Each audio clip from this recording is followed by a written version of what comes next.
Ahsoka introduced two new lightsaber types, unusual weapons used by Balin and Shin. But what are these blades and why are they so dangerous? Hello everyone, welcome to my channel. Please subscribe and keep watching for more details. Ahsoka's orange lightsabers break tradition and are not unique because of their kyber crystals, but rather because of their design.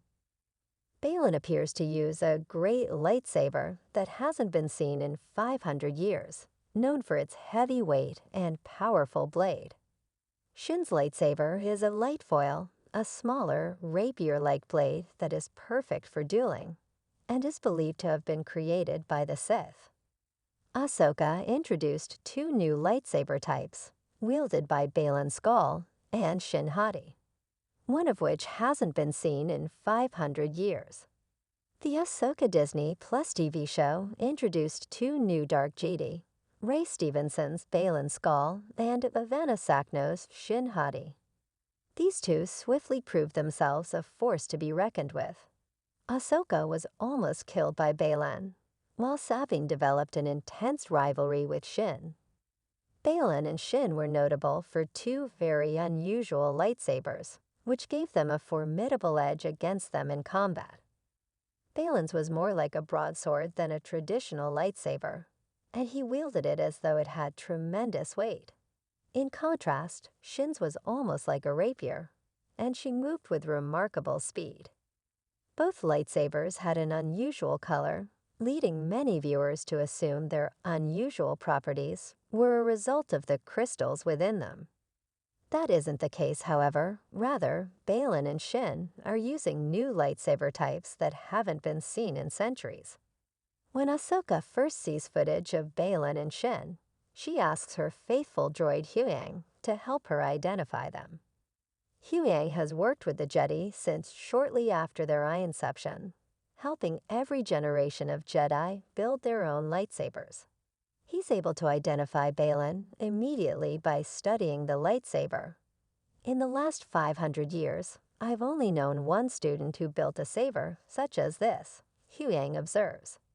This should have cued viewers into the fact Balin's lightsaber isn't unique because of its kyber crystal, but rather because of its design.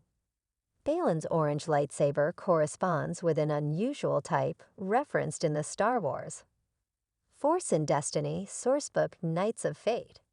It appears to be based on a great lightsaber, a weapon traditionally used by non-humans that is known for being heavy, awkward, and difficult to use due to its reinforced hilt and heavy-duty power emitter that produces a long blade. Their heavier hilts and more powerful blades, combined with the natural strength of their intended users, make these massive lightsabers even more potent and deadly than their smaller cousins, the sourcebook notes. Shin's lightsaber, too, is unusual, and not just because it is orange. Where Balin's lightsaber is heavy and cumbersome, hers is a smaller blade that she uses with speed and skill. It's more like a rapier than a traditional lightsaber. Again, referencing Knights of Fate, it seems to correspond with a lightsaber type called a light foil. Light foils differ from shotos in that they feature slimmer, longer blades. While shotos are often used in pairs, light foils are designed for use alone, having a small grip that accommodates a single hand. The first light foils are believed to have been created by the Sith because they are perfectly suited for dueling. These ancient lightsaber types make perfect sense for Balin and Shin. Ahsoka makes it clear Balin has a deep interest in ancient Force lore because he is able to recognize the pathway to Paradia at speed and seems to understand exactly what mysterious vergence he is sensing on that planet. It's easy to see how a Jedi who is interested in ancient lore would construct a lightsaber unlike any seen in the last 500 years. And the lightsaber blade he wields is perfectly suited to his own prodigious strength. Balin has adapted his lightsaber form to suit his high-impact weapon. He practices Form V, the same form as Anakin Skywalker, but the additional weight of his lightsaber blade means he swings it like a broadsword, rather than a typical lightsaber.